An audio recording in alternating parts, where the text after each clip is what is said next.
بسم الله الرحمن الرحيم.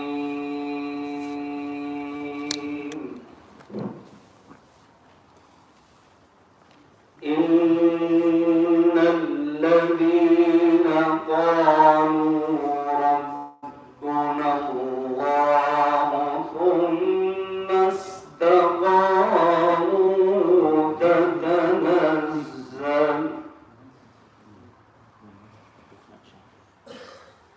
تتنزل عليهم الملائكة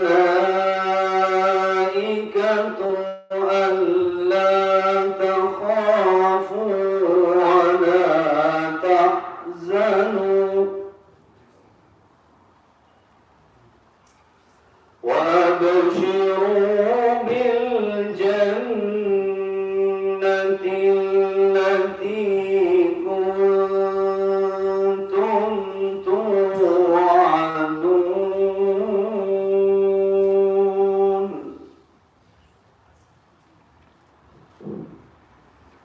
نحن أولياؤكم في الحياة الدنيا وفي الآخرة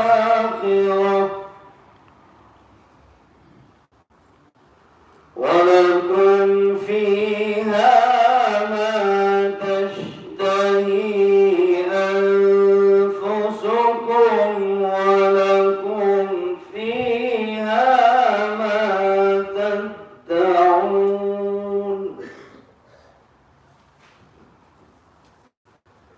نزلا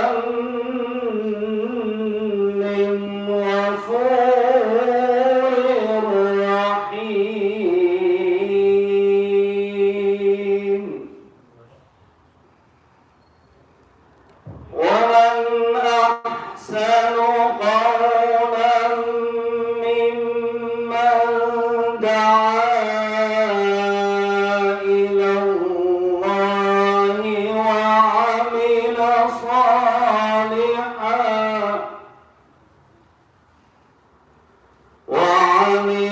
صالحا وقال إنني من المسلمين. ولا تستوي الحسنة ولا السيئة ادفع بالتي هي أحسن فإذا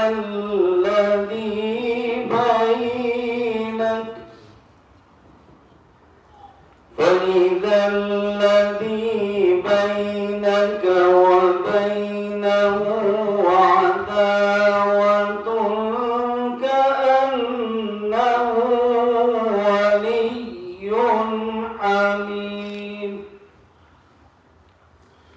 وما يلقاها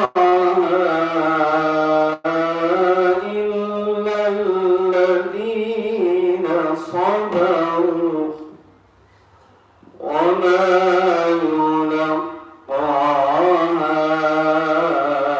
إلا ذو حظ عظيم. صدق الله العظيم. ما شاء الله. Jazakallah, thank you very much for opening our majlis with this beautiful tilawat and recitation of the Quran. I would now like to invite Karina Insa, who is also our guest, who will come with us, to also bless the majlis with some words of nasheed, inshallah.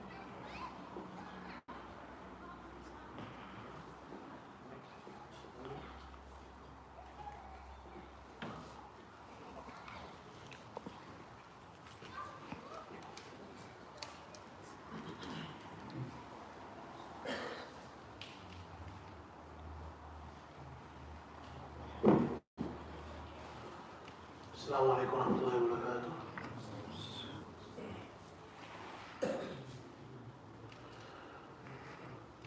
मुझे कुफवालो मुसाफिर न समझो मैं आया नहीं हूँ बुलाया गया हूँ मुझे कुफवालो मुसाफिर न समझो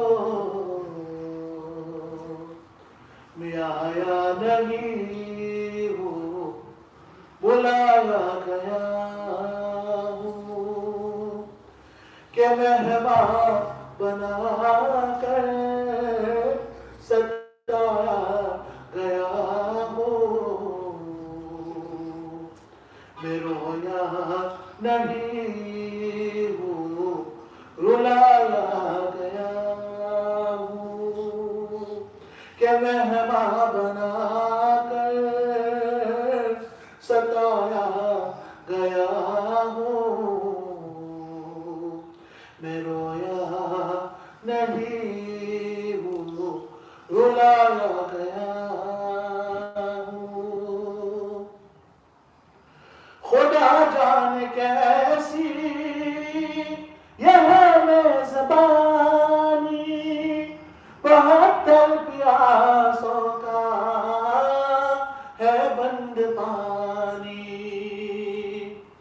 खुदा जाने कैसी यह मेज़बानी 72 प्यासों का है बंद पानी मुकद्दर में हो दे कोतर का पीना मुकद्दर में हो दे कोतर का पीना मैं प्यासा नहीं हूँ पिलाया गया हूँ मैं प्यासा नहीं हूँ पिलाया गया हूँ मुझे कुफवालो मुसाफिर न समझो मैं आया नहीं हूँ बुलाया गया हूँ कि मेहमान बना कर सताया गया हूँ मैं रोया नहीं हूँ रुलाया गया हूँ झुकाता जो सरबा रखा है खुदा में वही सर कलम हो गया करबला में झुकाता जो सरबा रखा है खुदा में वही सर कलम हो गया करबला में शहादत की मंजिल को पाया है मैंने शहादत की मंजिल को पाया है मैंने मैं मुर्दा नहीं हूँ जिलाया गया हूँ मैं मुर्दा नहीं हूँ जिलाया गया हूँ मुझे कुफवालो मुसाफिर न समझो मैं आया नहीं हूँ बुलाया गया हूँ कि मेहमान बना कर सताया गया हूँ मैं रोया नहीं हूँ रुलाया गया हूँ मैं रोया नहीं हूँ रुलाया गया हूँ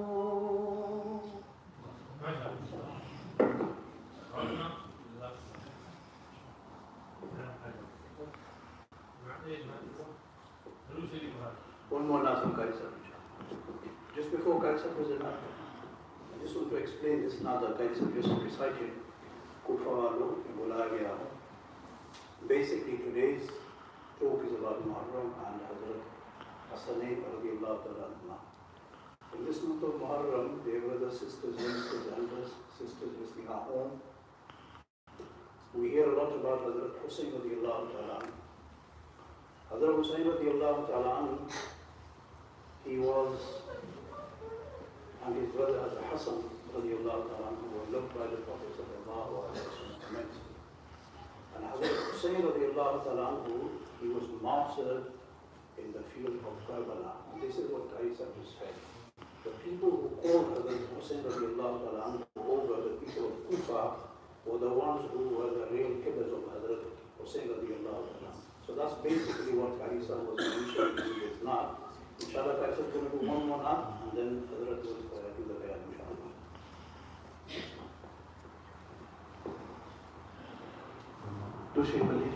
اللهم صل على سيدنا مولانا محمد وعلى سيدنا مولانا محمد. ऐसा मुअत्तर ऐसा मुअम्बर सल्लल्लाहु अलैहि वसल्लम ऐसा मुअत्तर ऐसा मुअम्बर सल्लल्लाहु अलैहि वसल्लम सल्लल्लाहु अलैहि वसल्लम सल्लल्लाहु अलैहि वसल्लम together inshallah सल्लल्लाहु अलैहि वसल्लम सल्लल्लाहु अलैहि वसल्लम ऐसा मुअत्तर ऐसा मुअम्बर सल्लल्लाहु अलैहि वसल्लम सल्लल्लाहु अलैहि वसल्लम कुरान उतरा आंगन में उनके कुरान उतरा आंगन में उनके क्या कुछ नहीं है दामन में उनके क्या कुछ नहीं है दामन में उनके इन्ना आतैनाकल कौथर सल्लल्लाहु अलैहि वसल्लम सल्लल्लाहु अलैहि वसल्लम सल्लल्लाहु अलैहि वसल्लम सल्लल्लाहु अलैहि वसल्लम सल्लल्लाहु अलैहि वसल्लम ऐसा मुअत्तर ऐसा मुअम्बर सल्लल्लाहु अलैहि वसल्लम सल्लल्लाहु अलैहि वसल्लम चाहे तो करे चांद के कर दे चाहे तो करे चांद के कर दे हुक्म खुदा से क़िबला बदल दे हुक्म खुदा से क़िबला बदल दे हर एक अदा है महबूब दावर सल्लल्लाहु अलैहि वसल्लम ऐसा मुअत्तर ऐसा मुअम्बर सल्लल्लाहु अलैहि वसल्लम सल्लल्लाहु अलैहि वसल्लम सल्लल्लाहु अलैहि वसल्लम सल्लल्लाहु अलैहि वसल्लम सल्लल्लाहु अलैहि वसल्लम ऐसा मुअत्तर ऐसा मुअम्बर सल्लल्लाहु अलैहि वसल्लम सल्लल्लाहु अलैहि वसल्लम माशाअल्लाह.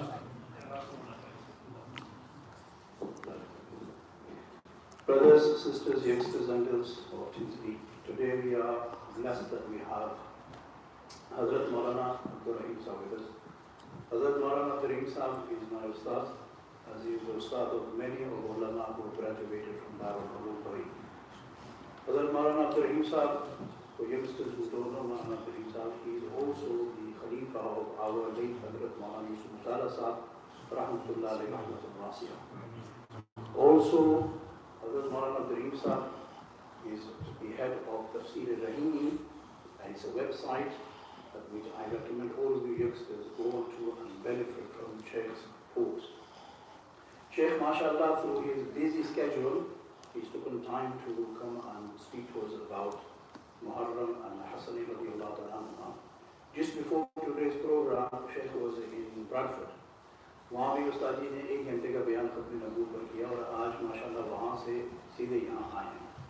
तो हम उस्ताद जी का बहुत ज़्यादा शुक्रिया अदा करते हैं कि उन्होंने यहाँ तशरीफ लाई और यहाँ आकर के हमारी इस नई जगह में इंशाअल्लाह अल्लाह ताला की दुआओं से बरकतों से हमारी इस मस्जिद को आबाद भी फरमाए और कबूल भी फरमाए। So my humble request to all the youngsters is please listen very attentively to Ustad ji, and inshallah may Allah subhanahu wa ta'ala give us the tawfiq to benefit from Ustad's talk as well. One final request before Ustad ji comes onto the stage is please refrain from using your mobile during the talk of Ustad ji because it does interrupt the person who is delivering the talk. कोई emergency call आ जाए तो अलग बात है, लेकिन just sitting there playing with the phone does cause a lot of disturbance to the speaker. So without any delay, I call upon Ustad ji. Inshallah, after the talk there will be talk, brothers. Inshallah, we aim to finish by 8:15, inshallah.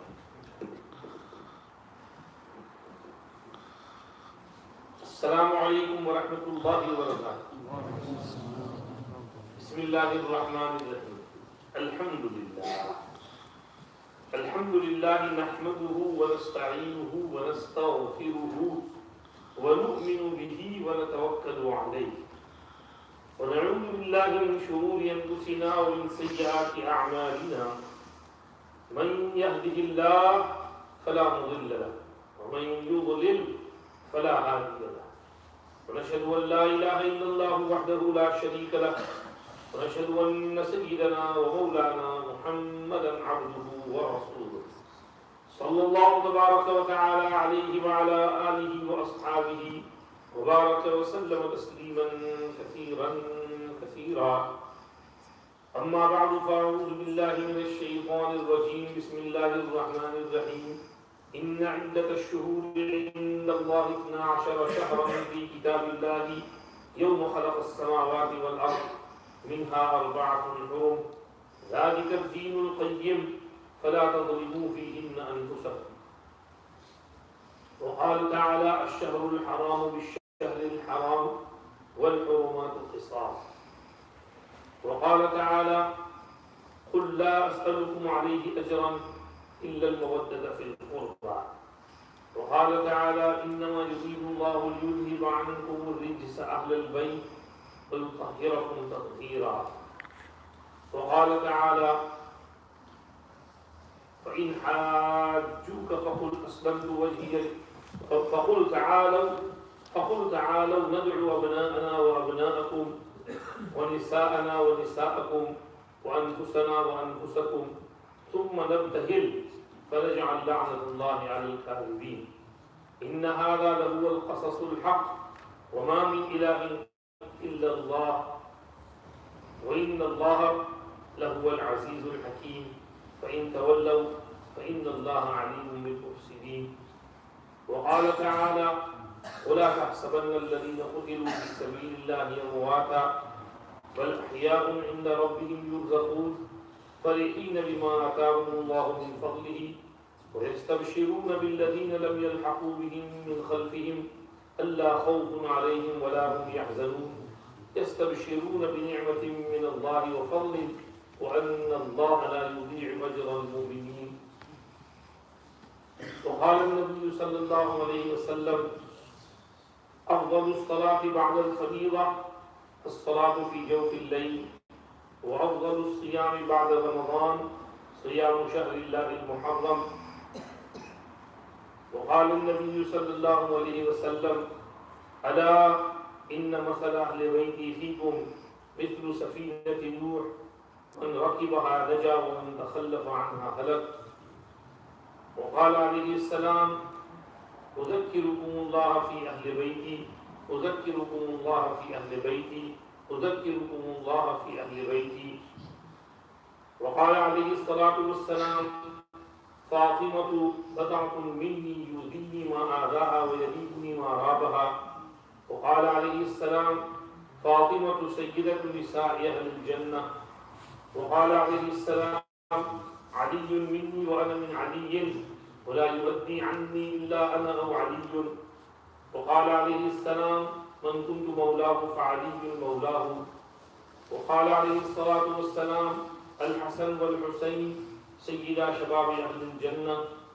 وقال عليه الصلاة والسلام للحسن بن علي رضي الله عنه: إن ابني هذا سيد ولعل الله أن يصلح به بين فئتين عظيمتين من المسلمين. وقال عليه السلام: حسين مني وأنا من حسين. حسين سبط من الأصباط أحب الله من أحب حسينا.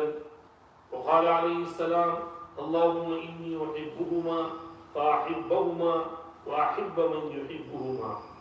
أو كما قال النبي صلى الله عليه وسلم: صدق الله مولانا العظيم وصدق رسوله النبي الكريم، ونحن على ما قال ربنا وخالقنا ورازقنا من الشاهدين والشاكرين، والحمد لله رب العالمين.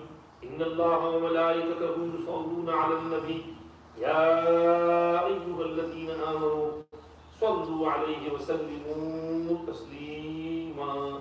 Everybody do Sharif. اللهم صل اللهم صل على سيدنا محمد وعلى آل سيدنا محمد كما صليت على سيدنا إبراهيم وعلى آل سيدنا إبراهيم إنك حميد مجيد. اللهم بارك على سيدنا محمد وعلى آل سيدنا محمد كما باركت على سيدنا إبراهيم وعلى آل سيدنا إبراهيم إنك حميد مجيد. اللهم صل على سيدنا محمد النبي وأزواجه أمهات المؤمنين وذريته وأهل بيته كما صليت على سيدنا إبراهيم وعلى آل سيدنا إبراهيم إنك حميد مجيد.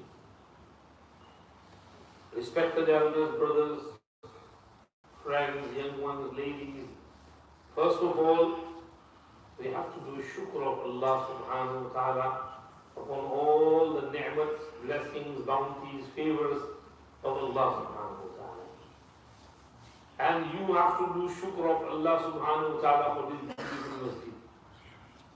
MashaAllah, very nice. You just purchased it and very short time, nice carpet, MashaAllah, nice sofa as well. Feel like you sleep on here with the recliner. MashaAllah, Jazakallah. बहुत सी मरतबा बड़ी बड़ी मस्जिदों में जाते हैं और कुछ ही एकदम टूटी फूटी होती है, डर भी लगता है कि हम गिर जाएंगे, और माशाअल्लाह ये हाइट में अच्छा बेहतरीन सोफा है। जज़ाकुमुल्लाह अकरमकुमुल्लाह, अल्लाह आपको खुश रखे, बरकत नसीब फरमाए। माशाअल्लाह मस्जिद बना दी। मस्जिद बनाने की फजीलत बहुत है। मन बना लिल्लाहि मस्जिदन बनल्लाहु लहु बैतन fill जन्नह। You make house of Allah, Allah makes a house for you in Jannah. Imam said this does not mean you spend millions. Even if a person was passing by and he is traveling and he passed by some locality where there were a few Muslim houses but no place to worship, so he pauses for a bit, he gets some stones or bricks and makes 4 walls and an entrance, and gets some soft sand from outside and spreads it in those 4 walls, no room, no door, nothing, and he tells people, come and worship Allah over here. That is also a masjid, and for that as well Allah will construct a palace for him in Jannah. Allah is there for the taking. We should know how to take from Allah subhanahu wa ta'ala. I heard this incident that Sultan Mahmud Ghaznavi rahimahullah, the great Jahid from Ghazni, Afghanistan, he conquered many areas. The Mandir of Somnath was conquered by Sultan Mahmud rahimahullah. There was a large idol book which was hanging in the middle of the large hall. When Sultan conquered that area, he was going to demolish demolished that as well, because that was the place from where all the schemes and all the shararat and badmashi and gundagardi and everything was spread. That is where they made all those meetings. So he said, destroy this. They came and they said, you can destroy everything, but don't destroy this room. You've got an idol which is hanging in the middle, suspended, without any pillar or anything below it. Sultan said, no, everything is going to go. And they offered him a large amount of money, millions, to give you all this. Sultan said, I don't want money. We have to eradicate the shar, evil. As soon as they destroyed the wall, the idol fell. It came to light that they had hung magnets in the four walls, and they were making fools of the worshippers, that this idol is hanging suspended without anything holding it.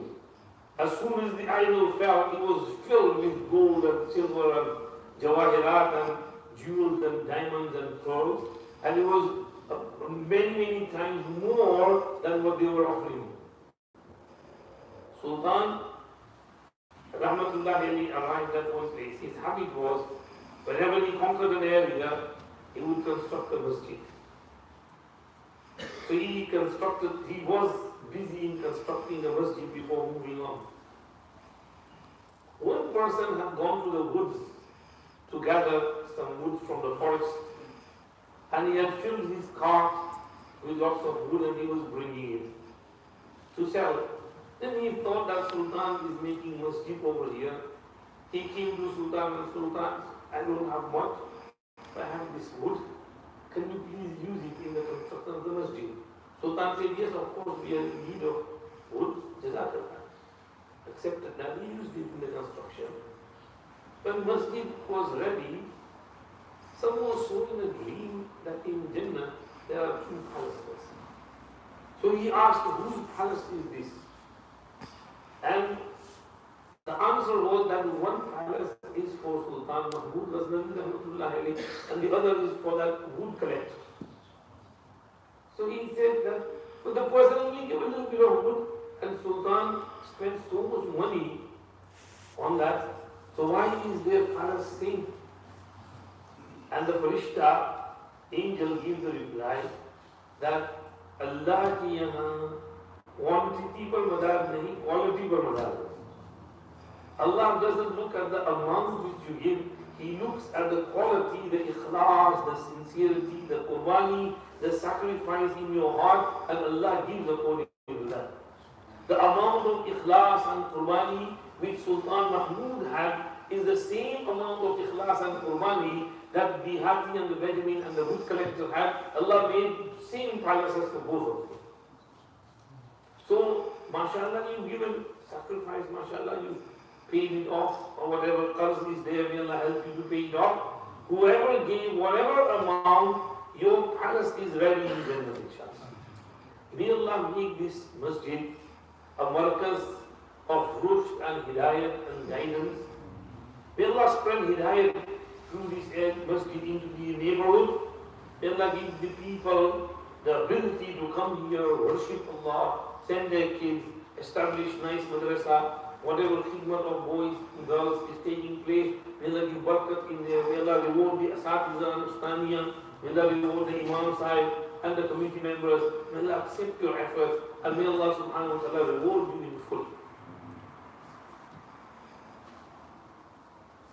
We have a book titled Buyutul Muttaqeen. Inshallah, you will send to Muhammad Kabir. It's called all about masajid. Fazail of masajid, masail of masajid.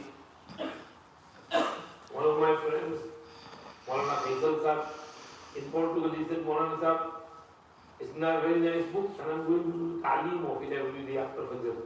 So he did ta'aleem of the whole kitab because he's got Fazail and masail of masjid. About majlis zikr and durus and ta'aleem and tabligh and waz and adab of masjid, what is allowed, what is not allowed, what is makruh, what is haram. Everything is alhamdulillah in there. I will send for Imam Sahib as well. Agar yaad rahe to, inshallah yaad na hoti sa, Maulana Sahib bhej denge inshallah. So, masajid, great masajid.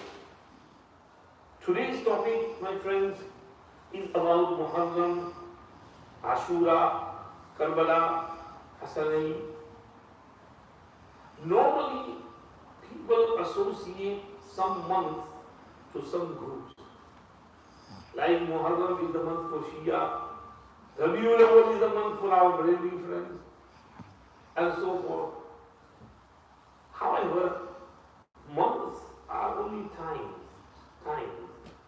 Times come and go.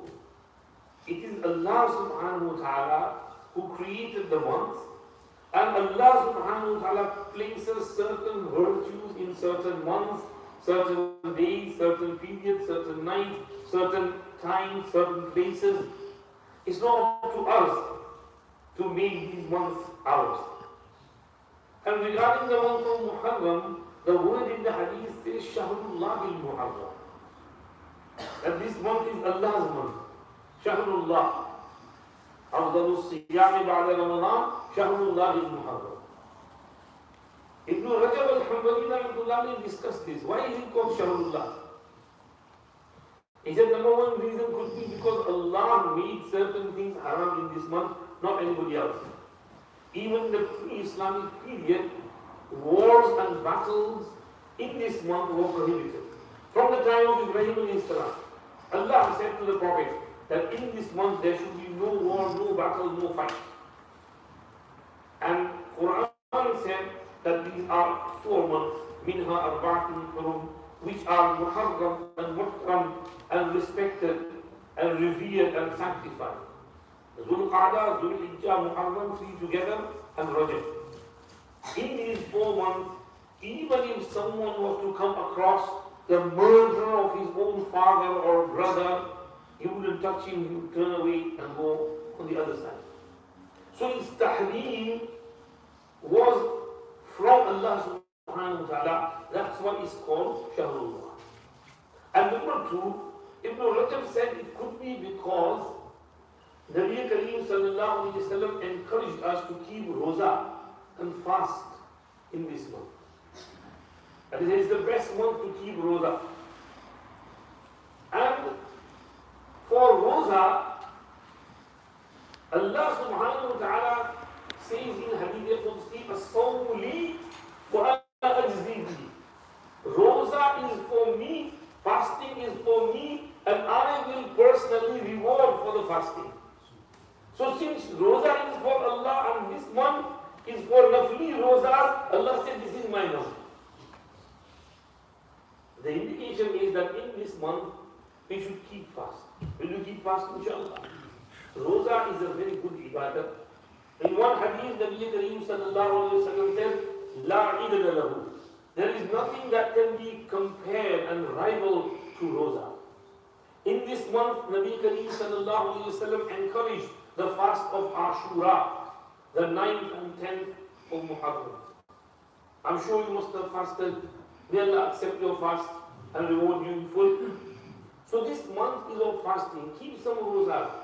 If you can't keep the whole month, at least few days, maybe Mondays and Thursdays throughout the month, maybe Ayyam Bid, the 13th, 14th and 15th of the month. Keep rozas. Roza is a beautiful ibadah, huge, immense sawab for roza. Allah said, I will personally reward for the roza. It's not just for Ramzan roza, for nafli roza as well. We think that this hadith is only for Ramzan. That's not right. It's for nafli fast as well. So in this month, we should try and fast as much as we can. Also, sadaqah, khairat. We see that the Rawafis and Shia make this their month. And some of the effects of Rafiziyat creeps into us and our minds as well. Like for example, some people say that we should not marinate in this month, we should not wear nice clothes, we should wear only black clothes in this month, and we should not have any nikah honey in this month, because if you do nikah in Muharram, then there won't be any barakat and blessing in there, because this is the month of mourning, ta'ziyat, rona dona. They should cry and wail throughout the whole month. There should be no happiness and no joy in this month. This is the belief of the Rawafid, the Shia, They behave like this. We try to explain to them, and that's not the case. This type of wailing, screaming, lamenting, beating of the bodies, slapping your face, slapping your chest, tearing your clothes apart, beating yourself with chains, swords, bringing small kids and hitting swords on their heads and making them bleed. This is all insanity, madness. It's haram. It's not jaiz, my friends. This body is an amanat of Allah. It doesn't belong to us. Allah gave us this body. Allah told us to eat the right food, drink the right stuff, rest, go to sleep when you need to, when you're tired. When you're sick and unwell, take medicine. We have to look after our bodies. We can't injure ourselves. So they do these types of things, and sometimes these things creep into us as well. And many of our Ahlul Sunnah also feel that we shouldn't do nikah in this month. You know, my son's nikah was in the month of Muharram. You won't believe it. Some people texted me, "Masa it's Muharram, you're doing nikah in Muharram." I said, "What's wrong with it?" And he said, "No, Muharram, you shouldn't do nikah." So who said that? Then I thought to myself, it's a good job I did nikah of my son in the month of Muharram. In fact, Hafiz ibn Rajab, Hafiz ibn Hajar al-Asqalani rahmatullah alayhi has written in Al-Isaba fi Tamyiz al-Sahaba one opinion and call that Hazrat Ali and Hazrat Fatima's nikah was in Muharram. One opinion that their nikah was conducted in the month of Muharram. So if Hazrat Ali Fatima's nikah was in Muharram, why can't we do nikah in Muharram? But people have absurd beliefs, they make their things up. This is how shaitan plays with the minds of people. This is why we are bound by Sharia. We have to follow Quran and Sunnah. We have to follow what Allah tells us. We have to do what Allah and His Rasul sallallahu alayhi wa sallam instruct us. We have to follow the Sunnah of Nabi sallallahu alayhi wa sallam. So, this one is not of a certain group. The one belongs to Allah, and Allah has told us to fast in this month, keep roza, and have a normal life. Like Ramadan is the one when we go get on with our lives. Similarly, Rabiul Awwal is the one, it's only a time. You know, 1444 Hijri finished and 1445 Hijri started. It's only one digit that changes. At 12 o'clock midnight, the solar calendar changes. At Maghrib time, the lunar calendar changes. But the time is just moving on. And we have to value our time and prepare for our life after death. Get ready. Death can come at any time. So whenever it comes, we should be ready to face Allah subhanahu wa ta'ala. So Muharram is one of the blessed months, and there are certain things which we should be doing in this month. That is, Nabi Pak sallallahu alaihi wasallam said, fasting. And he also said about tahajjud, qiyamul layl. He said, أفضل الصلاة بعد الفريضة الصلاة في جوف الليل. The best salat after farz is the salat in the middle of the night. Tahajjud namaz. How many of us here pray tahajjud namaz? Allah's Prophet is saying, pray tahajjud.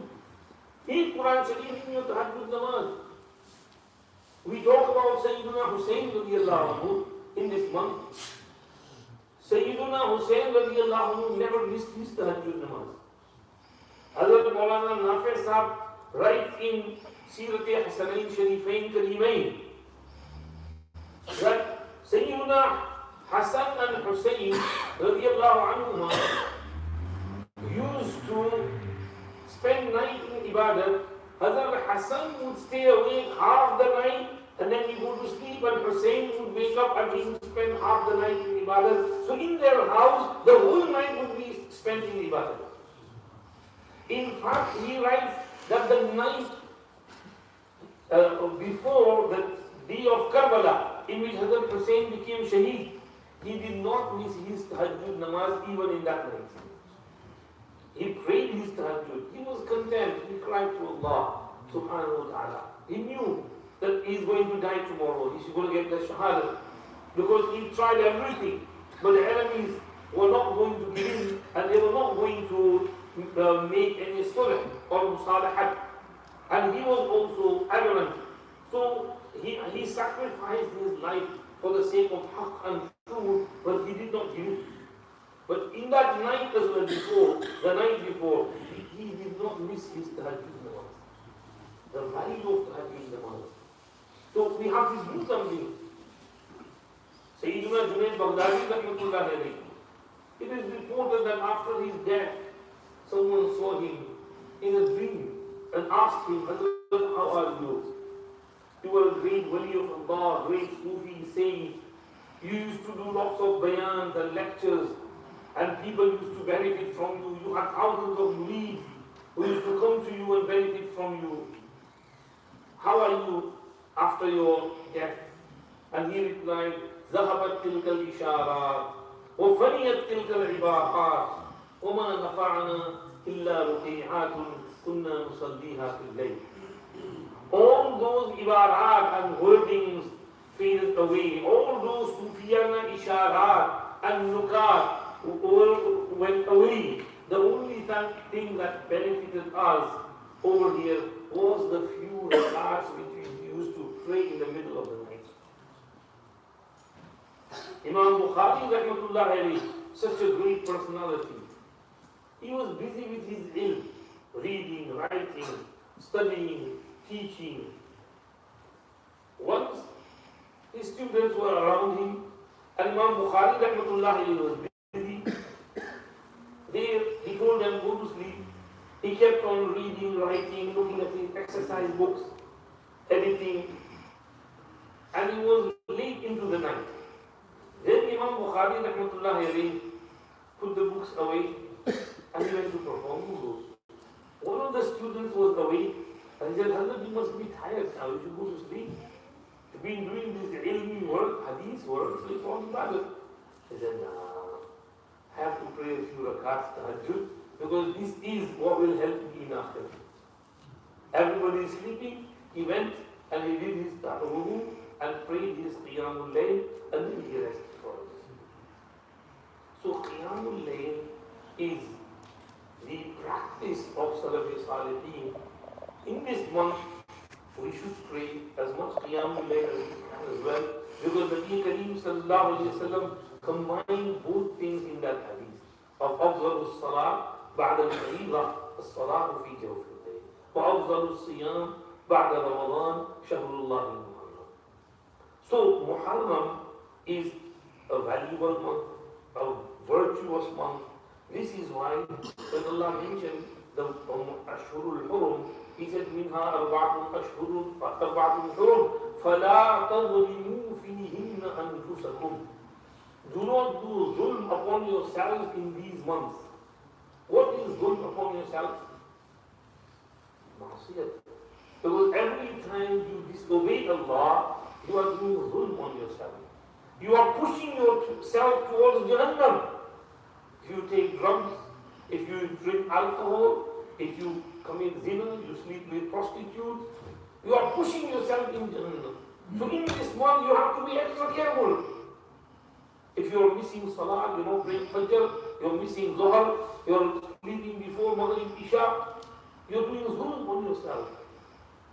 My dear brothers, Nabi Kareem sallallahu alayhi wa sallam said, مَغْبُونٌ مَنْ كَانَ يَوْمُهُ كَأَمْسِهِ. इंतहाई खसारे में है वो इंसान जिसका आज उसके कल की तरह से है. That person is suffering huge loss, whose today is like yesterday.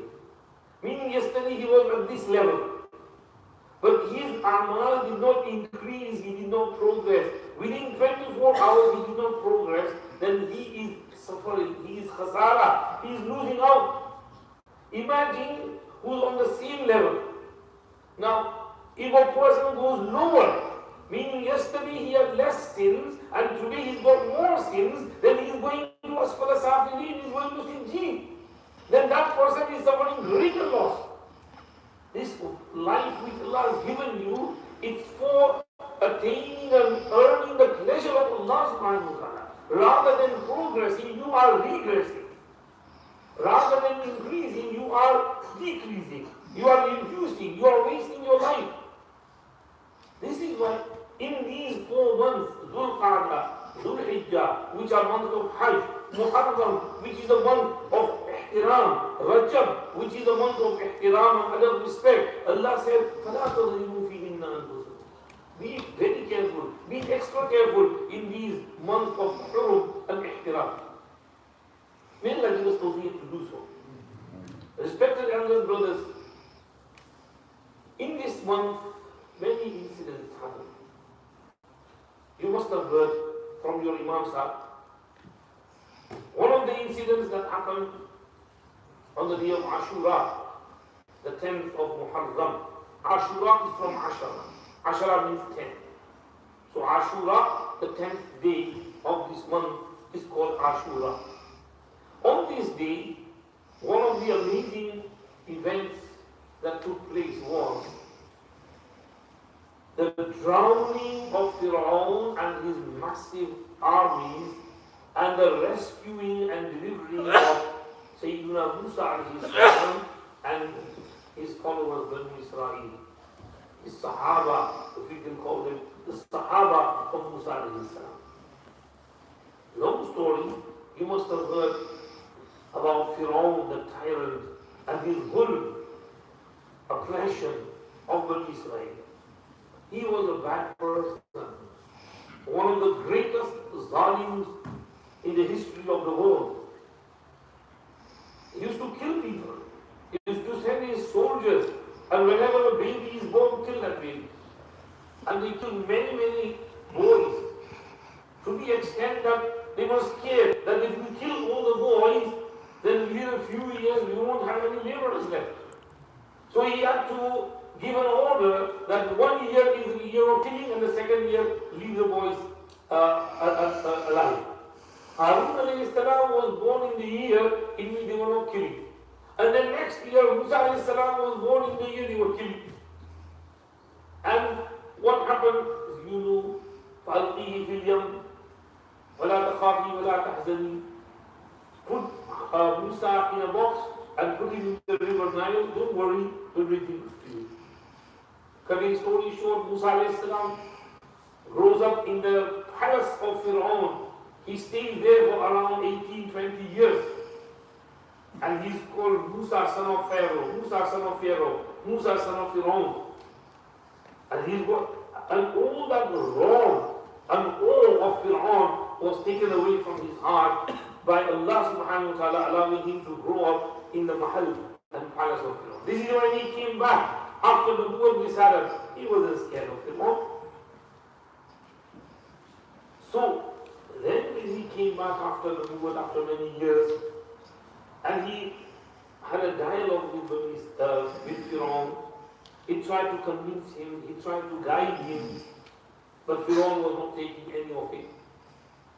Fir'aun would have killed him, but the staff which he threw and turned into a snake, the first time became a python and slithered toward Fir'aun. And Fir'aun jumped on his throne and hid behind the back, Bachao, Bachao, Bachao, save me, save me, save me. He was so scared that after that he never attempted to kill Musa alayhi salam.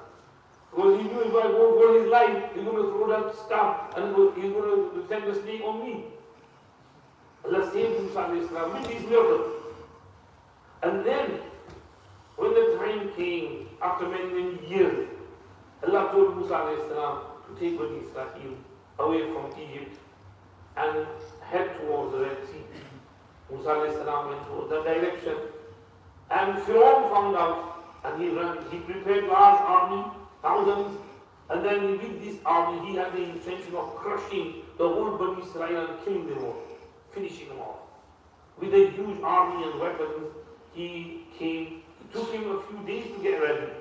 And by that time, Bani Israel had gone ahead. Allah told him that route. But that route ended up near the sea. Now over here, Bani Israel were on foot. Fir'aun was riding. And his army were all riding.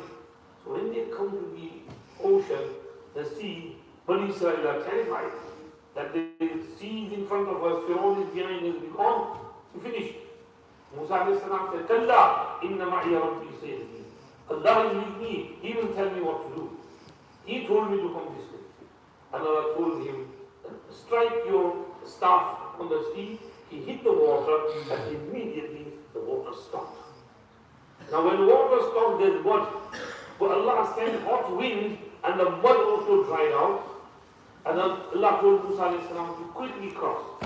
Musa alayhi salam along with all the Banu Israel. There were 12 paths and they ran through those 12 paths and they went to the other side. Pharaoh arrived and he saw them. He hesitated for a bit and then he said, oh, this ocean has stopped for me. It's under my command and my order. And he jumped inside. And his whole army followed him. When they got to the middle of the ocean, Allah ordered the water to start flowing. Oh, Allah said, فَغَشِيَهُمْ مِنَ الْجَمِّ مَا غَشِيَهُمْ. It was huge. The thousands of tons of water cannot be described in words. And the whole army of Pharaoh within minutes finished annihilated. Maybe 200,000-300,000 army. All that 200,000-300,000 army finished within seconds. And Bani Israel are saved.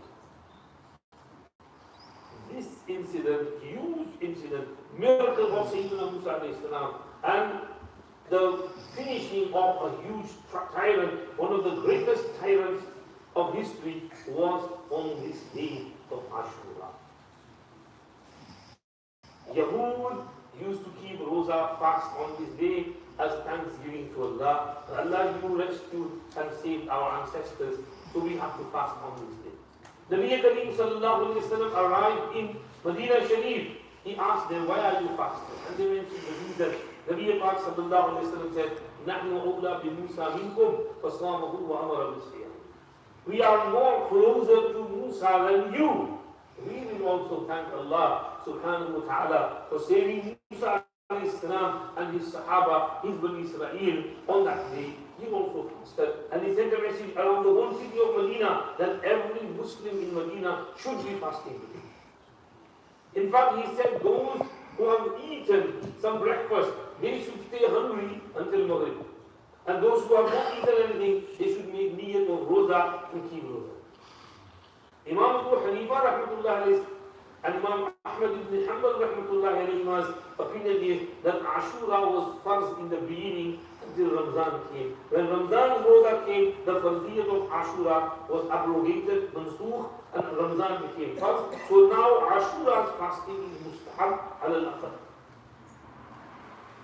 And the virtue of fasting on this day is that for one roza you keep, 1 year's sins will be forgiven. أحتسب على الله يكفر السنة التي قبله. This incident happened on this day. Some other incidents are also mentioned. Ibn Rajab has mentioned that Nuh alayhi salam's ship, after sailing in the floods for 6 months, settled on Mount Judi on this day of Ashura. And Nuh alayhi salam also used to keep roza on this day to thank Allah subhanahu wa ta'ala. Some other incidents are also mentioned. One incident Ibn Rajab has mentioned is acceptance of tawbah of Sayyidina Adam alayhi salam. Sayyidina Adam alayhi salam made that mistake of eating from that shajar mamnu'ah, forbidden tree in Jannah. First, Hawwa alayhi salam ate it, and nothing happened. So she told Adam alayhi salam, taste it. And he tasted it. He forgot. Allah told him not to eat from there. But as soon as he ate it, the libas of Jannah disappeared. They were uncovered. And they ran behind the trees and bushes and took the leaves and started covering their satar. And they were crying, oh Allah, please, sorry, mistake. Allah said, Alam anhakuma anzilkuma ash-shajara wa qul lakuma inna ash-shaytana lakuma aduwwun mubin. Did I not tell you, don't go to a tree? Did I not tell you, Shaitan is your creator and he tricked you? He deceived you. Now you have to go away from here. Why? Because the fruits of Jannah, original fruits of Jannah are latif. They are soft. When you eat them, your stomach is filled, but you don't need to go to the toilet. When Jannah is going in Jannah and they eat and drink, they won't need to do pishab, pakhana. Jusha'un ka jusha'il misk, wa rash'un ka rash'il misk. They will get sweat, perspiration in which there will be fragrance and aroma of musk. And they will get a burp, and that burp is their digestion of the food. That's it. You don't need to go to the toilet. There's no toilet in Jannah. Now this tree was from dunya. When you eat that tree, you need to go to the toilet to relieve yourself because the fruit of that tree was thaqeel, heavy. And it needed digestion and excreta. So there is no toilet in Jannah. You have to go down. There is no toilet there.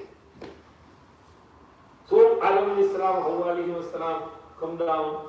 Hawa alayhi salam was brought down in Jeddah. Near Makkah, 50 miles from Makkah. That's why it's called Jeddah. Because Jeddah in Arabic means daddy. And Adam alayhi salam, Hawa alayhi salam in Jeddah, and Adam alayhi salam somewhere in Jazeera in Hind, Ceylon. From there Adam alayhi salam walks because he's man, he walks more. Hawa alayhi salam in 2 months he has to walk less. And they meet up in Arafat. And they make that dua, قَعْلَى رَبَّنَا ظَلَمْنَا أَنفُسَنَا وَإِن لَمْ تَغْفِرْ لَنَا وَتَرْحَمْنَا لَنَكُونَنَّ مِنَ الْخَاسِرِينَ. Allah accepted their dua. Allah forgave their mistakes.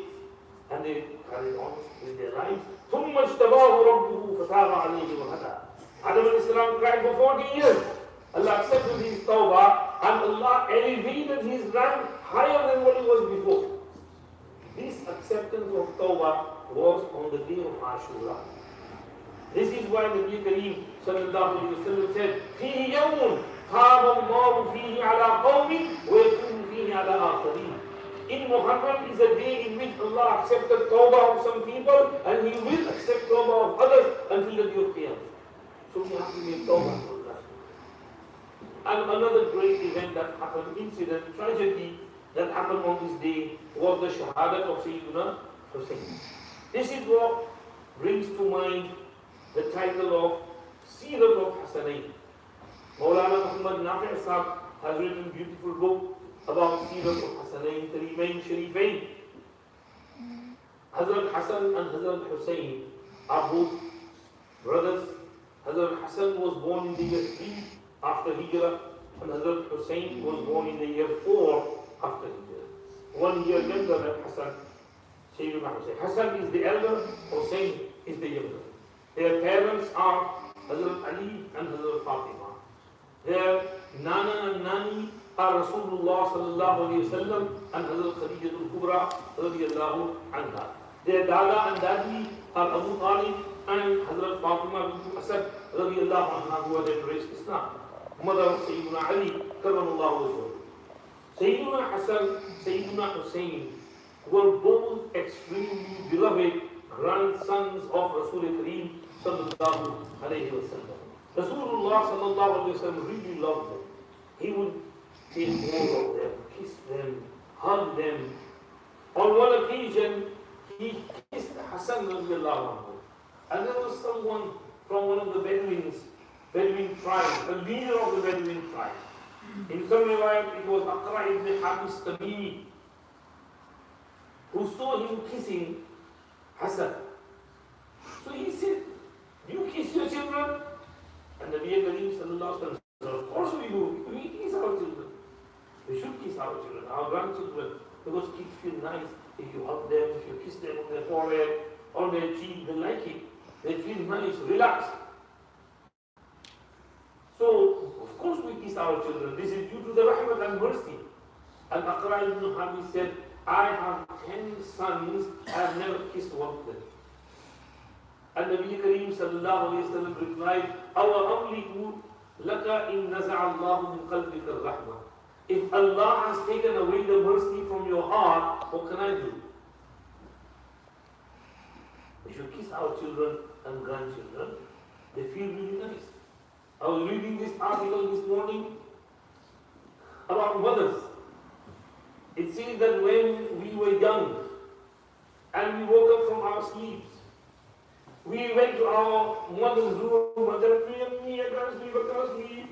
and we would, get up. She would either make us lie down with her, and she would pat our shoulders, she would touch our hair, give us some massage, and slowly put us to sleep. She would ask us, what's wrong with you? Have you got fever? Have you got tummy ache? Shall I give you some medicine? She would either come to our rooms and put us to sleep and then go back to hers. So that's how she behaved when we were young. Now, when that mother is old, and if she can't sleep, what do? Take some medicine.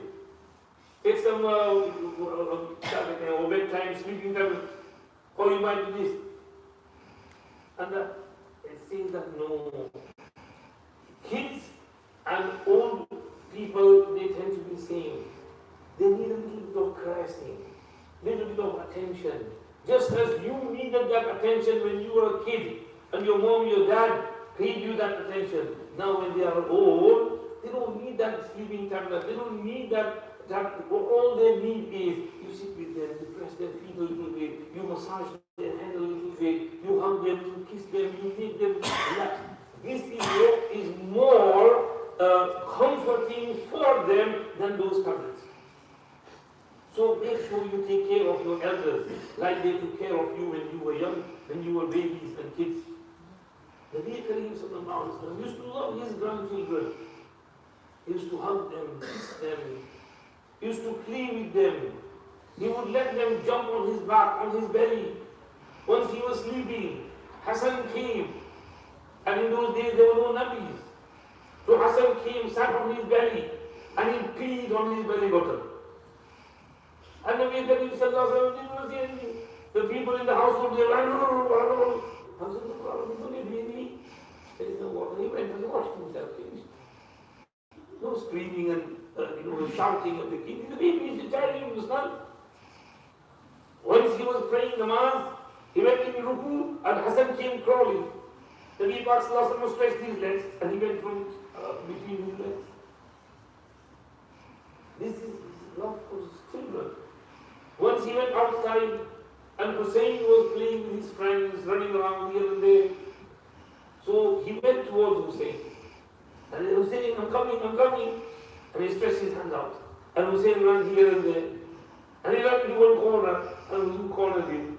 And he looked around and he was going to look where. He came back running and jumped on the Nabi Kareem sallallahu alaihi wasallam. He hugged him and kissed him. And he said, Allahumma inni uhibbuhu wa ahibbuhu wa ahibbu man yuhibbuhu. Oh Allah, I love Hussain. You also love him and love all those who love Hussain. This is his interaction with his kids. Maulana Nafi Sahib rahmatullahi writes that Nabi Kareem sallallahu alayhi wa sallam's practice was that he would only take bayat from grown-ups. Children, he would not take pledge of allegiance from them. But with regards to Hassan, Hussain, Abdullah ibn Zubayr, Abdullah ibn Ja'far, family members, he took their pledge for barakat. Even they were small kids, but he took their bayat. This is called bayat-e-barakat, bayat-e-tableed. So he took their bayat and pledges. So he was nice to them. Sometimes he would come to Fatima's house and say, Munne kidhar hai, Asamma luka. Arey Munna hai. And Fatima would say, yes, they're coming. He would wait outside. Fatima would get them ready, put some nice clothes on them. And then they would come running and they would rush with their nan and they would go to where he was going. So this was the love of Nabi sallallahu alaihi wasallam for them. On one occasion, Nabi Kareem sallallahu alaihi wasallam is giving khutbah on the minbar. And Hassan Hussain come crawling and he looks at them. Oh. He just stops his khutbah.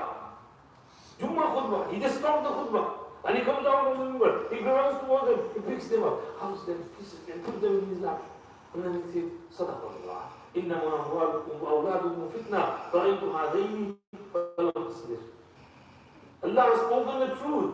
Your wealth and your children are a test for you. I saw these two, I couldn't control myself. He was just uncontrollable. He grabbed hold of them, hugged them, kissed them, put it in his lap, and then he felt that. He said in one hadith, Huma rayhanataya min dunya. They are both my flowers in this dunya. Just as flower cheers you up, especially if you've got nice rose scent in there. You smell it and you feel nice, relaxed. He said, these two are my flowers. When I hug them, kiss them, I feel relaxed. So Hassan and Hussain grew up in the lap of Nabi Kareem sallallahu alayhi wasallam with the most beautiful upbringing.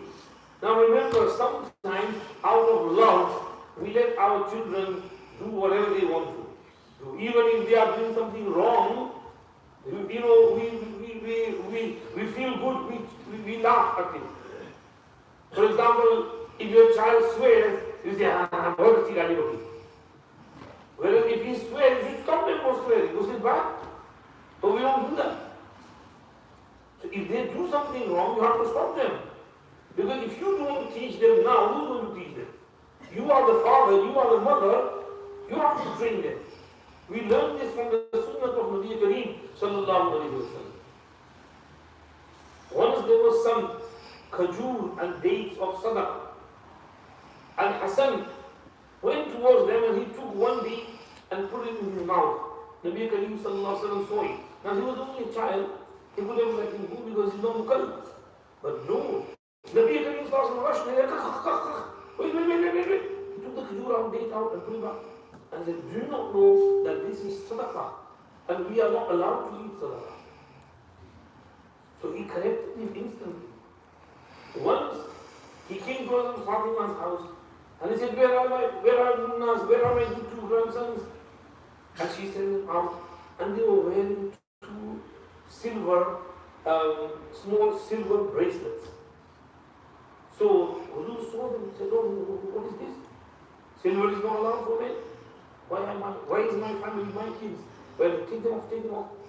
And he called Sauban, come here, take these off, take them, and give them to so-and-so poor household family members. Now the kids started crying. So the Nabi said, don't worry. He told Sauban, get some ivory bundles and put them on, like, plastic. So kids like plastic. So he was some of that. He said, yeah, these instead. But silver is not allowed. Silver, gold is for ladies, not for gents. He said it on hadith. He had gold and silk in his hand. And he said, هَذَانِ حَرَامَانِ عَلَى ذُكُورِ أُمَّتِي حِلٌّ لِإِنَاثِهِمْ. Men are only allowed to wear silver ring, which should be not more than 1 misqal, roughly 5 grams. Men are not allowed to wear gold, platinum, metal, or other stuff. Let alone chains, or bracelets and bangles, or earrings. You're not allowed to wear even finger ring made of gold. The only thing man is allowed to wear is silver ring. That's it. Or maybe the silver is strengthened with a little bit of metal in it. That is allowed. But the silver should be ghalib and more. So he said that this is not allowed, so men take them off and give them to some poor. He corrected that instantly. So if we see our kids doing something wrong, we learn from this sunnah of Nabi sallallahu alayhi wa sallam that we should correct it. We are the parents, we should know better. The Nabi sallallahu alayhi wa sallam nurtured them. And they saw Nabi sallallahu alayhi wa sallam from very close. They saw his ibadah, his worship, his kindness, his sakhawah, his generosity, his humility, his humbleness, his good akhlaq, his good behavior, his good manners with everyone, his way of speech and speaking. And they also became carbon copy of the Nabi sallallahu alayhi wa sallam. Hassan and Hussain were extremely generous, extremely well behaved, well mannered, humble. They used to do ibadah, to worship of Allah like none, no others. Even when going for Hajj, all their time would be spent in Haram Sharif, in Ibadah. In fact, Hazrat Maulana Nafi Sahib narrates that Hazrat Hassan radiallahu anhu performed 25 Hajj on foot from Medina Sharif to Makkah Sharif. He used to walk it. It would take many days. He would have beautiful camels with him. But he would say, I feel ashamed to go to the house of Allah whilst I'm riding. I want to walk to the house of Allah. We can't even walk to the Masjid. Even if we live close by, we come in a car. But he used to go to the house of Allah walking, on foot. Ibn Abbas used to say, I feel ashamed myself that I've not been able to perform one Hajj on foot, and Hassan did 25 Hajj on foot from Medina Sharif to Makkah. So Sadat al-Kiram, they were Sayyids, right? Not Mahmudi people. Hazrat Hussain, saying exactly in the footsteps of his Nana Jan. Hussain was really humble. He used to not only respect his father, but after his father, he took his elder brother, Hassan, like a father figure. He would not do anything without the mashwara of his brother Hassan. He would always consult Hassan and then do what he wanted to do. Any mashwara, should I go on his journey, should I do this, should I do that or not? Even in the time of Sayyidina Muharram, he went into many battles. People say there was animosity between them. No. He was in that battle of Tarablus. He was in the Futuhat of Khurasan in the time of Sayyidina Uthman Ghani radiallahu anhu. He was in that battle which happened in the time of Sayyidina Muawiyah radiallahu anhu on ships. He went in that journey as well. So there was great love. He did not move from the tariq of Khulafai Rashidin. Sayyidina Hassan radiallahu anhu died in the year 50 after Hijrah. When Sayyidina Hassan died, who was the head of Ahlul Bayt, family members of Nabi Sallallahu Alaihi Wasallam? Sayyidina Hussain. He was 47 at that time. For 10 years, he was the head of the household of Rasulullah Sallallahu Alaihi Wasallam. And in the year 60, when Sayyidina Hussain was roughly 56, 57 years old, he deserved to be the Khalifa al-Muslimin of the time. Yazid ibn Muawiyah was only 30. He did not deserve it. And the Muslim Ummah was disunited on this. There was ikhtilaf, dispute. And most of the Muslim cities and countries did not accept Yazid as their Khalifa. They refused to give their bay'ah and pledge their allegiance to Yazid. Only the people of Sham pledged their allegiance. Otherwise, the people of Iraq, the people of Misr, the people of Hijaz, Makkah, Mukarramah, Medina, Munawwara, the people of Yemen, nobody gave their pledges to Yazid. And people of Iraq wrote to Sayyidina Hussain, we want you to be the leader.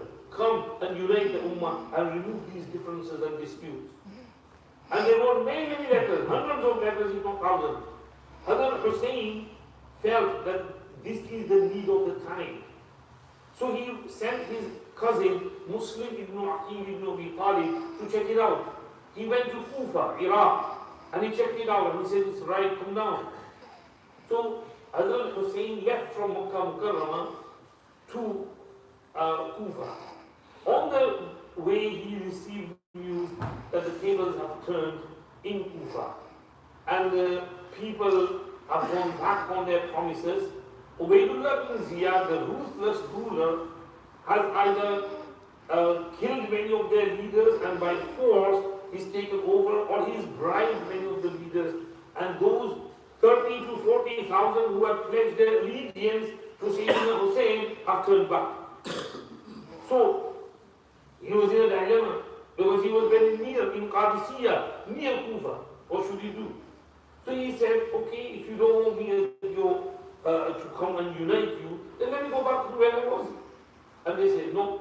Ubaydullah bin Ziyad said, you have to come here, you have to pledge allegiance to me. Yazid said, who are you? You are just the governor. Sorry, Sayyidina Hussain said, who are you? You are just the governor of Yazid.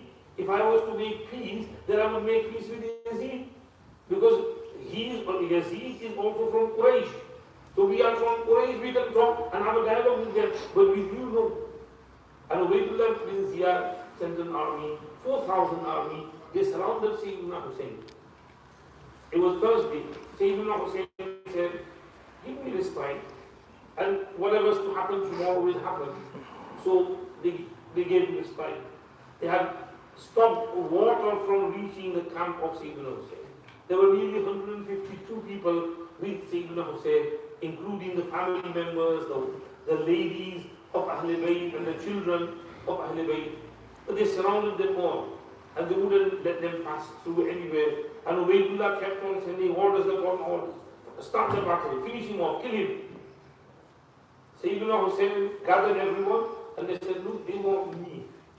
So I'll deal with the matter myself. You, Ahlul Bayt, you can go wherever you want. And some of the friends and supporters who were with him said, he allowed them to go. They said, no, We're not going anywhere. We're going to stay with you. Whatever happens, happens. We're going to stick with you through thick and thin. So they stay. On the night before the 10th of Muharram, Thursday, Friday night, Hazrat Hussain kept away. Everybody was resting, but he did wudu. He kept praying tahajjud and crying in front of Allah subhanahu wa ta'ala. He dozed off for a little bit, and he saw his Nana Jan, Nabi Kareem sallallahu alayhi wa sallam, in a dream. And Nana Jan consoled him, saying, don't worry, be patient, and Allah will reward you for your sabr and your patience. And Hussain woke up, and he was relaxed. Alhamdulillah. I saw Nana Jan in my dream, I am relaxed. Whatever is happened to happen. And next morning, it was Friday morning, the enemies attacked, and Sayyidina Hussein's supporters and his friends and Ahl Bayt, they all defended Sayyidina Hussain. However, 150 in front of 4,000 is outnumbered, and they started falling one after the other. They became shaheed. 72 of them became shaheed. Sayyidina Hussain at the end was also mercilessly killed by the rogue army. And Allahu Akbar. Sinan ibn Abi Sinan, Shimr al-Jawshan, they attacked him, they severed his head, and they trampled their horses over his body. Inna lillahi wa inna ilayhi raji'un. Inna lillahi wa inna ilayhi raji'un. Inna lillahi wa inna ilayhi raji'un. Sayyidina Hussain gave his life trying to bring ittifaq and ittihad and unity within the community, trying to create some good, but this is what normally happens. Sayyidina, when people are trying to do good, they have opposition. Sometimes they succeed, sometimes they don't. And Sayyidina Hussain did his best. And he achieved that great high rank of Shahada. This is why we read the ayat, وَلَا تَحْسَبَنَّ الَّذِينَ قُتِلُوا فِي سَبِيلِ اللَّهِ أَمْوَاتًا بَلْ أَحْيَاءٌ عِنْدَ رَبِّهِمْ يُرْزَقُونَ. Shahada is a great rank. Shahada is a huge maqam, not everybody gets it. Not everybody gets Shahada. So special people who get Shahada, who become shaheed. Sayyidina Hussain became shaheed. And shaheed has special status and rank in the eyes of Allah subhanahu wa ta'ala. Our history is filled with shaheeds. Sayyidina Umar was again Shahada on the 1st of Muharram in the year 24 after Hijrah. Sayyidina Uthman Ghani gained Shahada on the 18th of Dhul Hijjah in the year 35 after Hijrah. Sayyidina Ali gained Shahada on the 18th of Ramadan in the year 40 after Hijrah. Four of the three Khulafai Rashideen, three of the four Khulafai Rashideen are shaheed. So we have Shahada in our history. And Hazrat Sayyidina Umar was amazing. He wanted Shahada. But he used to make dua, oh Allah, give me Shahada, and I want Shahada in Medina Sharif. Allah warzuqni Shahada fi sabilik, waj'al mawti fi balad rasulik. So people would think that how is he going to get Shahada in Medina? Khalid bin Walid radiallahu wanted Shahada. But he died in his home, on his bed. And he was saying that there's not been a battle in which I did not start fighting from the beginning of the army till the end, and then back to the front, and then again to the back, in search of Shahada, so I can become Shaheed. And he said that there is not a place in my body in which I did not get injured, to the extent that I got injured in my private part as well, but I did not get Shahada. Shahada is only whom Allah gives. And then, فَلَا نَامَتْ أَعْيُنُ الْجُبَنَاءِ, may the eyes of the buzdils and the cowards not sleep. I'm dying here like a woman on my bed. I wish I had got Shahada as well. But there is a reason for that. Allah's Rasul sallallahu alayhi wa sallam called him Sayyidullah. And if he became Shaheed, Allama Musa Kashmiri said, if he became Shaheed, then the sword of Allah would be broken. That's why Allah did not give him Shahada. And when you ask for Shahada with sincerity and ikhlas, Allah gives you the rank of Shahada even if you die on the bed. So Hazrat Khalid got the rank of Shahada. Here, Sayyidina Hussain got Shahada, which is a high rank. Allah said, but أَحْيَاءٌ عِنْدَ رَبِّهِمْ يُرْزَقُونَ. Shaheeds are alive. They are with Allah and they are given special rizq by Allah subhanahu wa ta'ala. فَرِحِينَ بِمَا آتَاهُمُ اللَّهُ مِنْ فَضْلِهِ. They are happy with the fadl of Allah which Allah bestows upon them. وَيَسْتَبْشِرُونَ بِالَّذِينَ لَمْ يَلْحَقُوا بِهِمْ مِنْ خَلْفِهِمْ. They want to send this basharat and good news to those who are behind them. Allah khawfun alayhim wa la hum yahzanun. Do not fear, do not be sad. Over here everything is beautiful, good. Allah is great. Allah is generous. Allah is kind. When you come in, you get lots of blessings from Allah subhanahu wa ta'ala. يَسْتَبْشِرُونَ بِنِعْمَةٍ مِّنَ اللَّهِ وَفَضْلِهِ وَأَنَّ اللَّهَ لَا يُضِيعُ أَجْرَ الْمُؤْمِنِينَ. This is why one Hazrat Ghulam Habib Sahib Rahmatullah of Chakwal was once passing by somewhere, and it was the day of Muharram, and there was some Rawafid Shia doing matam, and they were saying, Hi Hussain, Hi Hussain, Hi Hussain, Hi Hussain. And Pir Sahib said, ये क्या Hi Hussain कर रहे हो? बोलो वाह हुसैन, हाय को वाह बना दिया हजरत ने फरमाया बोलो वाह हुसैन, शाबाश हुसैन, तुमने कुर्बानी दे दी, अपनी जान कुर्बान कर दी, लेकिन गर्दन झुकाई नहीं। नबी के नवासों ने गर्दन कटा दी, झुकाई नहीं। कटी तो है बरसरे मैदान, मगर झुकी तो नहीं। तो ये Shahadat is a very high position ranking. Hazrat Hussain radiallahu anhu got that rank of Shahadat, and these things happen. May Allah subhanahu wa ta'ala elevate the ranks of Sayyidina Hussain and shower rahmah and mercy and blessings upon his grave. So, this is our belief regarding Sayyidina Hassan, Sayyidina Hussain. This month is not a month of mourning, because ta'ziyah, matam, nawha, beating yourself is not allowed. Even if someone in your household dies, you can't do matam. Your father, your brother, or your wife, or the husband dies, then you can't beat your body, it's haram. So how can you beat yourself for something that happened 1400 years ago? So this type of matam and making ta'ziyah. Yesterday someone said on WhatsApp, this ta'ziyah, it goes right up into the sky, and it goes four, they put it on a platform of 4 wheels, and very long ta'ziyah they're trying to. What is the meaning of making such things ta'ziyah? In fact, some Shias, get a horse and make it as though it is the horse of Hussain on which he was fighting, and then they worship that horse.